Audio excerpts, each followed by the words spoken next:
Dans un monde plein de distractions et avec tant de priorités qui rivalisent pour attirer notre attention, nous nous sentons souvent confus et sans direction, à la recherche d'un sens et d'un but.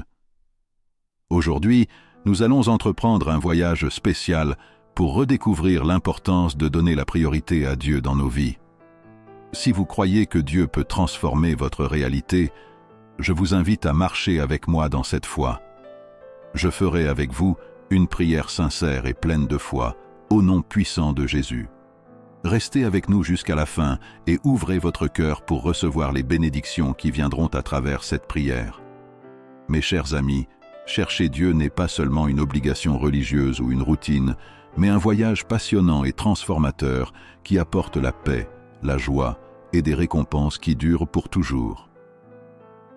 Dans l'Évangile de Matthieu, chapitre 6, verset 33, nous lisons « Cherchez premièrement le royaume et la justice de Dieu, et toutes ces choses vous seront données par-dessus. » Ce verset nous donne la clé pour vivre une vie pleine et pleine de sens. Lorsque nous plaçons notre relation avec Dieu avant tout, tous les autres domaines de notre vie commencent à s'organiser naturellement. Dieu devient comme une boussole, nous guidant toujours sur le bon chemin, surtout lorsque nous sommes confrontés à des moments difficiles ou incertains. Dans ce message, nous explorerons 3 aspects fondamentaux de la recherche de Dieu en premier. Chacun de ces points est essentiel pour aligner notre vie sur le plan parfait que Dieu a pour nous, nous permettant de ressentir la plénitude de ses bénédictions et de ses promesses. Numéro 1. Abandonner notre volonté. Chers amis, lorsque nous parlons de donner la priorité à Dieu, la première étape essentielle est de lui abandonner notre volonté. Cela peut sembler difficile, voire effrayant, car nous aimons souvent avoir le contrôle de notre vie et de nos décisions. Cependant, cet abandon est le fondement d'une relation profonde et significative avec notre Créateur. Proverbe 3, 5, 6 nous enseigne « Confie-toi au Seigneur de tout ton cœur et ne t'appuie pas sur ta propre intelligence. Reconnais-le dans toutes tes voies et il aplanira tes sentiers. » Ces paroles puissantes nous rappellent que la vraie sagesse et la vraie direction viennent du fait de faire pleinement confiance à Dieu et de le laisser guider nos pas. Abandonner notre volonté à Dieu ne signifie pas que nous perdons notre identité ou que nous devenons passifs. Il s'agit plutôt d'une décision active d'aligner nos désirs et nos projets sur le but parfait que Dieu a pour nos vies. C'est abandonner le contrôle que nous pensons avoir confiance que le plan de Dieu est toujours le meilleur, même si nous ne le comprenons pas complètement au début. L'histoire de Jonas en est un exemple clair. Il a résisté à l'appel de Dieu d'aller prêcher à Ninive. Jonas pensait savoir ce qui était le mieux et a donc tenté de s'échapper de la mission. Mais sa désobéissance l'a conduit dans une situation difficile. Il s'est retrouvé dans le ventre d'un gros poisson. Là, Jonas a appris que résister à la volonté de Dieu ne fait qu'engendrer davantage de difficultés, tandis que s'y abandonner ouvre la porte à des bénédictions et à des opportunités inattendues.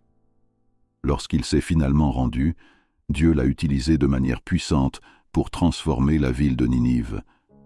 De même, lorsque nous décidons d'abandonner notre volonté et de faire pleinement confiance à Dieu, il transforme nos vies. Nous commençons à voir le monde avec un nouveau regard, en réalisant des opportunités de croissance personnelle, en servant les autres et en vivant une vie avec plus de but et de sens. L'abandon nous permet d'accéder à une source de force et de sagesse qui va au-delà de ce que nous pouvons réaliser par nous-mêmes. Chers amis, se donner à Dieu n'est pas quelque chose que l'on fait une seule fois, et c'est tout. C'est un choix que nous faisons quotidiennement. Chaque jour, nous devons lui présenter nos espoirs, nos rêves, nos inquiétudes et nos peurs dans la prière. Cela signifie que dans toutes nos décisions, grandes ou petites, nous recherchons sa direction et ses conseils. Lorsque nous adoptons cette pratique, nous commençons à remarquer comment nos vies sont transformées et reflètent plus clairement le caractère de Dieu. Nous devenons des personnes plus patientes, plus aimantes et plus compatissantes, et nous trouvons une paix que le monde ne peut pas offrir. Une vérité importante à retenir est que les plans de Dieu pour nous sont immensément plus grands et meilleurs que n'importe quel plan que nous pouvons imaginer pour nous-mêmes. Jérémie 29, 11 nous donne une belle promesse. Car je connais les pensées que je pense à votre égard, dit l'Éternel, des pensées de paix et non de mal, pour vous donner un avenir et une espérance. Dieu a déjà prévu pour nous un avenir plein de paix et d'espérance. En cédant notre volonté, nous nous positionnons pour recevoir ces bénédictions extraordinaires qu'il a préparées. Par conséquent, je vous encourage à faire un pas de foi aujourd'hui. Abandonnez le contrôle de vos propres projets et faites pleinement confiance à la sagesse et aux voies de Dieu. Nous pensons souvent que nous devons tout garder sous contrôle, mais c'est dans l'abandon que nous trouvons la vraie liberté. Lorsque vous vous libérerez de vos soucis et lui ferez confiance, vous serez surpris des portes que Dieu ouvrira dans votre vie. Il travaillera de manière inattendue, vous emmenant dans des endroits que vous n'auriez jamais imaginés. À chaque étape de votre abandon, vous expérimenterez davantage la présence, la puissance et les bénédictions de Dieu au cours de votre marche. Numéro 2. Faites confiance à son timing. Mes amis, alors que nous poursuivons notre voyage visant à donner la priorité à Dieu, nous devons aborder un aspect fondamental de notre foi, faire confiance au timing parfait de Dieu. Nous vivons dans un monde où la patience est devenue une vertu rare. Nous souhaitons souvent des résultats immédiats, des solutions rapides et des réponses instantanées à nos prières. Cependant, il est important de se rappeler que les voies de Dieu sont bien plus élevées que les nôtres et que son timing est toujours parfait, même si nous ne le comprenons pas sur le moment. Le prophète Isaïe nous le rappelle dans Isaïe 55, 8. « Mes pensées ne sont pas vos pensées, et vos voix ne sont pas non plus mes voix, dit l'Éternel. » Ce verset nous met au défi de changer notre perspective et d'aligner nos attentes sur la sagesse de Dieu. Cela peut être un véritable défi, surtout lorsque nous sommes avides de réponses ou de solutions. Pour illustrer cette confiance dans le timing de Dieu, pensons à l'histoire de Joseph, que nous trouvons dans le livre de la Genèse. Il a commencé son voyage dans une situation très difficile, vendu comme esclave par ses propres frères, puis injustement emprisonné. La vie de José semble marquée par une série de revers et d'injustices. Cependant, même face à ces difficultés, il est resté fidèle à Dieu et n'a jamais perdu espoir. Ce que Joseph ne savait pas, c'est que toutes ces épreuves façonnaient son caractère et le préparaient à un objectif plus grand qu'il ne pouvait même pas imaginer. Au moment idéal choisi par Dieu, Joseph fut élevé à un poste de grande autorité en Égypte, devenant commandant en second et sauvant de nombreuses vies lors d'une grave famine. Chers amis, lorsque nous décidons de chercher Dieu en premier, nous apprenons à faire confiance à son timing, même s'il ne coïncide pas avec nos plans. Cette confiance nous donne la force de rester ferme face aux retards et aux déceptions. Cela nous aide à persévérer lorsque nos prières ne semblent pas être immédiatement exaucées. Ecclésiaste 3. 1 nous rappelle: il y a un temps pour tout, un temps pour chaque chose sous le ciel. Ce verset nous assure que Dieu orchestre chaque détail de nos vies et qu'il travaille toujours pour notre bien. Par conséquent, en faisant confiance au timing de Dieu, nous sommes capables de voir au-delà des difficultés et de comprendre que chaque phase de notre vie a un but. Dans les moments d'attente, rappelez-vous que Dieu travaille, même si nous ne pouvons pas le voir. Il sait ce qui est le mieux pour nous et quand le moment est venu pour chaque bénédiction qui nous attend. Lorsque nous faisons confiance au timing de Dieu, nous nous libérons de l'anxiété et de l'impatience qui nous consument souvent. Cette confiance nous permet d'avoir la certitude que Dieu travaille toujours pour nous, même lorsque nous ne pouvons pas le voir travailler. De plus, cette foi cultivée dans notre cœur nous aide également à développer un esprit de gratitude. Nous en venons à valoriser le voyage de la vie, pas seulement la destination finale. Chaque expérience que nous vivons, qu'elle soit joyeuse ou stimulante, devient une opportunité de nous rapprocher de Dieu et de témoigner de sa fidélité. Amis, confiez vos horaires et vos attentes à Dieu. Ayez confiance qu'il travaille dans les coulisses, préparant des bénédictions qui dépassent tout ce que nous pouvons imaginer. Lorsque vous recherchez Dieu d'abord, laissez son timing parfait se révéler dans votre vie. Numéro 3. Vivre avec une perspective éternelle. Maintenant, mes chers amis, tournons notre attention vers l'un des aspects les plus transformateurs de notre foi. Vivre avec une perspective éternelle.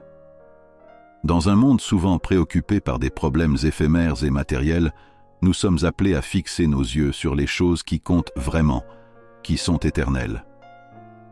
L'apôtre Paul, dans Colossiens 3:2, nous exhorte. Concentrez votre attention sur les choses d'en haut, non sur celles de la terre. Ce verset nous met au défi de détourner notre attention des préoccupations temporelles pour nous concentrer sur ce qui est éternel. Lorsque nous recherchons Dieu d'abord, nous commençons à voir notre vie à travers le prisme de l'éternité. Cela transforme notre façon de penser et d'agir.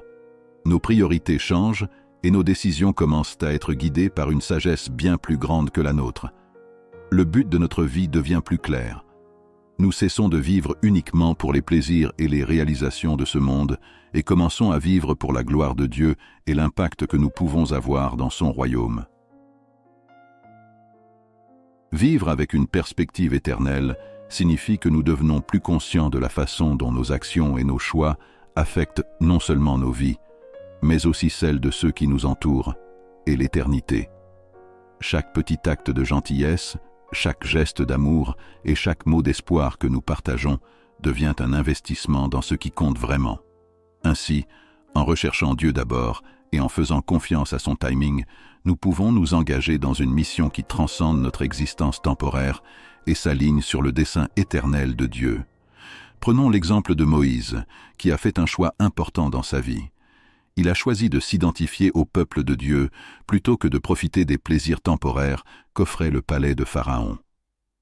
Dans Hébreux 11:26, nous lisons qu'il considérait l'opprobre de Christ comme une richesse plus grande que les trésors de l'Égypte, car il attendait la récompense.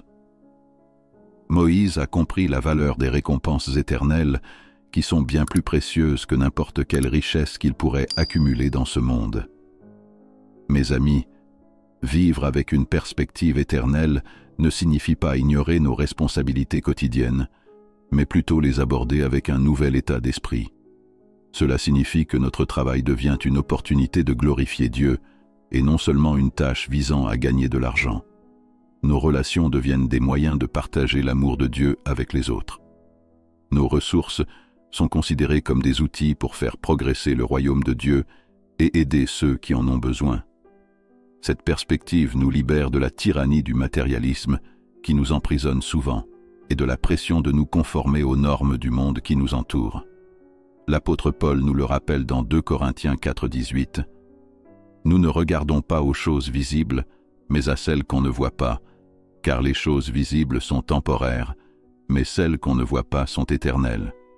Lorsque nous vivons avec l'éternité à l'esprit, nous trouvons la force d'endurer les difficultés et les épreuves auxquelles nous sommes confrontés, sachant qu'elles produisent un poids éternel de gloire dans nos vies. Vivre avec une perspective éternelle nous motive à investir dans des choses qui ont une valeur durable. Cela signifie donner la priorité aux gens, consacrer du temps à la parole de Dieu et pratiquer des actes de service et d'amour.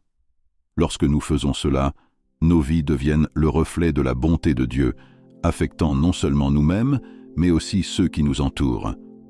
Chaque choix que nous faisons en pensant à l'éternité se transforme en une graine qui peut porter du fruit éternel. Mes chers amis, il est important que vous évaluiez votre vie à travers le prisme de l'éternité. Posez-vous la question, mes priorités sont-elles vraiment alignées sur les desseins éternels de Dieu? Est-ce que j'investis dans des choses qui dureront plus longtemps que cette vie terrestre? En cherchant Dieu d'abord, j'espère que vous trouverez la vraie joie et la vraie paix qui viennent du fait de vivre pour quelque chose de bien plus grand que vous-même. Puisse votre vie devenir un témoignage puissant de l'impact transformateur qu'une perspective éternelle peut apporter. Maintenant, à tous ceux qui écoutent ma voix, je vous invite à vous joindre à moi dans la prière.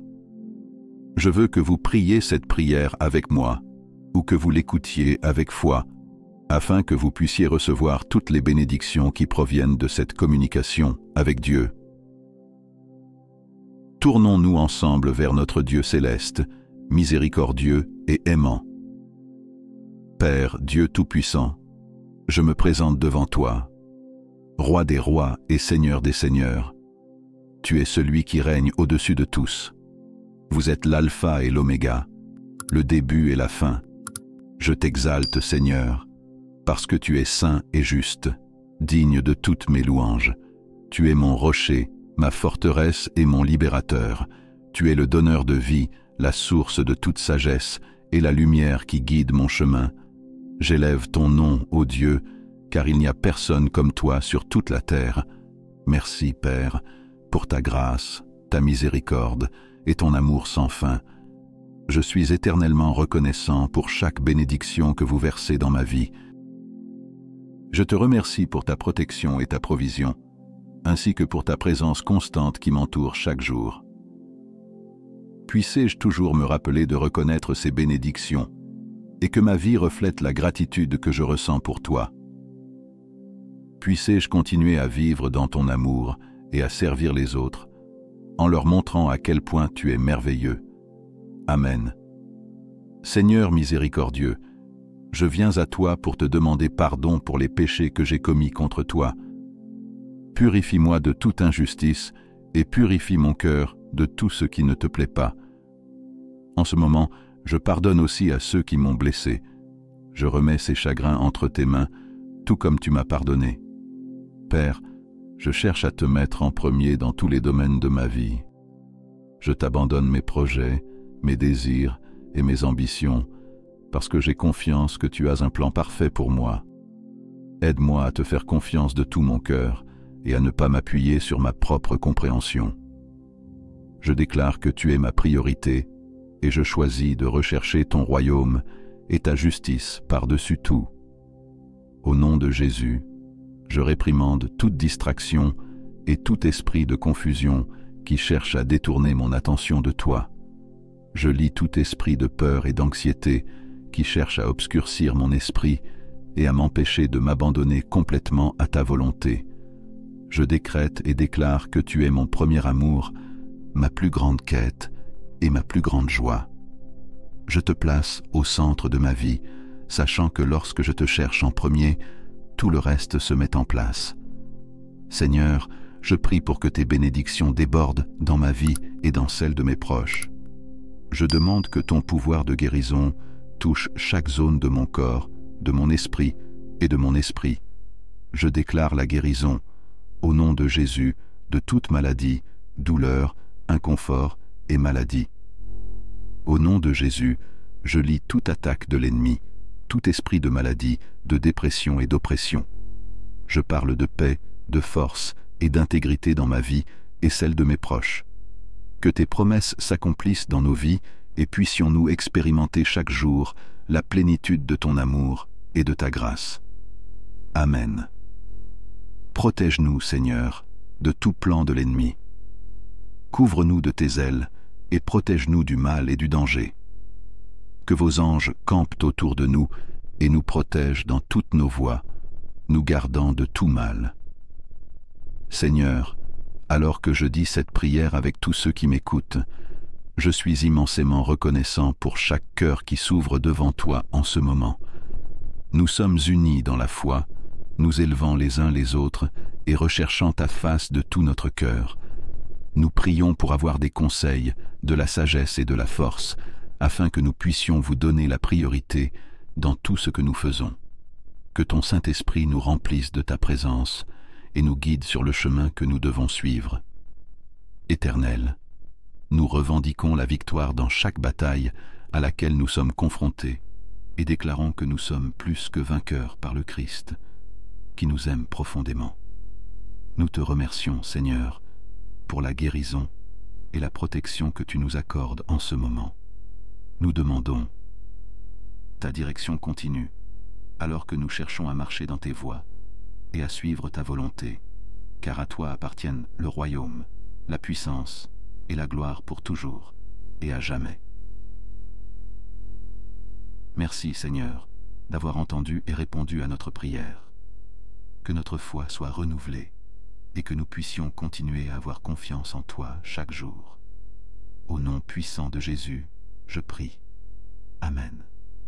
Je déclare que toutes les bénédictions de cette prière sont maintenant sur vous. Au nom de Jésus. Vous pouvez nous aider à atteindre plus de personnes et à répandre l'Évangile. Pour ce faire, partagez cette vidéo avec un ami ou un membre de votre famille et cliquez sur le bouton « J'aime ».